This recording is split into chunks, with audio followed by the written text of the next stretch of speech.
મિત્રો કહેવાય છે ને કે શહેરમાં કલેક્ટર જાહેરનામું આપે અને કલેક્ટર પોતે જ જાહેરનામાનું ઉલ્લંઘન કરે તો કેવી વાત રહી।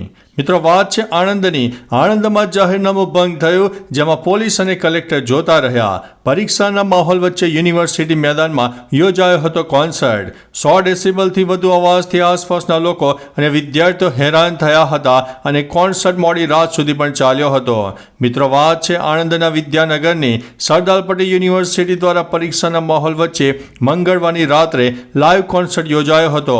કેન્દ્રીય વિદ્યાલય સામે યુનિવર્સિટીના મેદાનમાં 100 ડેસિબલથી વધુ અવાજથી મોડી રાત સુધી કોન્સર્ટ શરૂ રહ્યો હતો, જેને કારણે આસપાસના લોકો અને હૃદયના દર્દી વિદ્યાર્થીઓએ કોન્સર્ટનો અવાજ ઓછો રાખવા માટે પોલીસને રજૂઆત કરી। લોકોની રજૂઆતની અવગણના કરીને પોલીસ કે વહીવટીતંત્રએ કાયદેસરની કાર્યવાહી કરી ન હતી। ધ્વનિ પ્રદૂષણ ફેલાવતા લાઈવ કોન્સર્ટમાં પોલીસ અધિકારીઓએ પણ મૂક પ્રેક્ષક બનીને મજા માણી હતી।